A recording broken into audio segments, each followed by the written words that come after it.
ना चिकन, ना मटन और ना ही बीफ, लेकिन चपली कबाब होंगे इतने जायकेदार कि खाने वाले को एहसास ही नहीं होगा कि ये चपली कबाब बिना गोश्त के बनाए हैं। मज़ेदार से चपली कबाब की रेसिपी आज आपके साथ शेयर करेंगे। बिस्मिल्लाहिर्रहमानिर्रहीम, अस्सलाम वालेकुम and welcome back to my YouTube channel. मैं हूँ सिद्रा और आज आपके साथ शेयर करेंगे बिना गोश्त के चपली कबाब, लेकिन जायका बिल्कुल गोश्त वाले चपली कबाब सा होगा और खाने वाले उँगलियाँ चाटते रह जाएँगे। तो फिर आइए रेसिपी को शुरू करते हैं। तो ये चपली कबाब हम बना के तैयार करेंगे आलू से। ये सब्ज़ी के चपली कबाब होंगे, लेकिन ये मेरी गारंटी है कि जायका आपको बिल्कुल गोश्त वाले चपली कबाब सा मिलेगा। फ्लेवर भी वही होगा और खाने वाले को बिल्कुल भी एहसास नहीं होगा कि ये बिना गोश्त के कबाब हैं। तो यहाँ पर 3 आलूओं का छिलका उतार के उसे पहले अच्छे से मैंने वॉश कर लिया है। अब आपने ग्रेटर की मदद से बिना आलूओं को उबाले मोटा वाला जो हिस्सा होता है उससे तीनों आलूओं को अच्छे से ग्रेट कर लेना है। क्वांटिटी आप अपने हिसाब से कम ज़्यादा कर सकते हैं।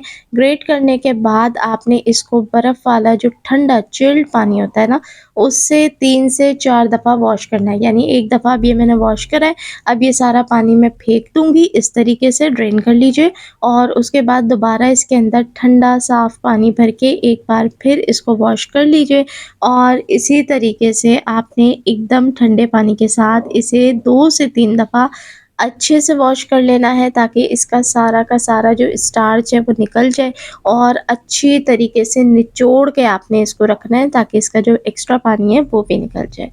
अब इसके अंदर जाएगी 1 मीडियम साइज़ की प्याज़ चॉप करके, साथ ही जाएगा 1 टेबल स्पून साबुत धनिया, 1 टेबल स्पून ज़ीरा, 1 टेबल स्पून सूखा अनारदाना, कुटी लाल मिर्च 1 चम्मच, नमक जाएगा हस्बे ज़ायका या फिर 1 चम्मच, हल्दी जाएगी आधा चम्मच, कुछ मुट्ठी भर हरा धनिया आप ऐड कर लें, मेरे पास थोड़ा ही था तो मैंने वो शामिल करा है।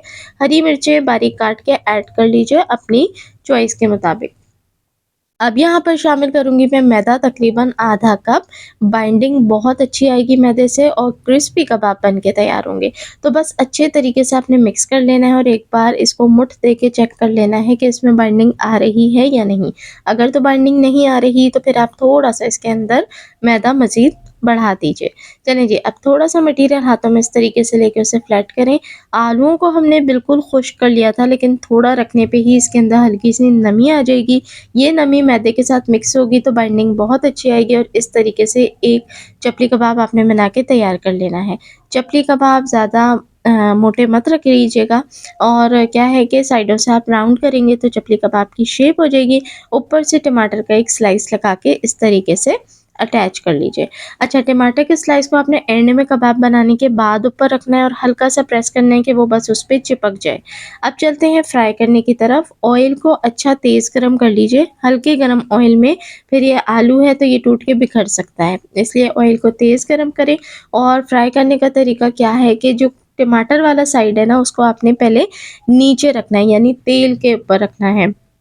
जब वो अच्छे से फ्राई हो जाए मीडियम हाई हीट के ऊपर आपने फ्राई करना है। जब वो नीचे वाली साइड थोड़ी-सी साइडों से आपको गोल्डन ब्राउन सी नज़र आए, तब आपने इसके साइड को फ्लिप करना है। अब आप देखें टमाटर कितना अच्छा था, इसके ऊपर चिपक गया है, ना तेल में निकल के उतरा है, ना ही टमाटर कहीं से ढीला हुआ है, बल्कि ये कितना खूबसूरती के साथ कबाबों के ऊपर अटैच भी हो गया है, कुक भी हो गया है और कबाब आपके सामने है, ना टूटे, ना बिखरे, ना आलू उसमें से निकल के ऑयल में गया और क्रिस्पी ब्राउन हो जाए, गोल्डन कलर आ जाए, दोनों तरफ से अच्छा सा कुक हो जाए, तब आपने इन कबाबों को ऑयल से सेपरेट कर लेना है। बेइंतहा मज़ेदार ये कबाब बनके तैयार होते हैं, टेस्टी, डिलीशियस, क्रिस्पी और जायकेदार।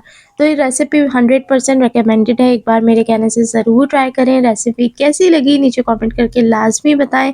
अच्छी लगी हो तो वीडियो को लाइक लाज़मी कर दिया करें और अपने दोस्तों के साथ भी रेसिपी को लाज़मी शेयर किया करें।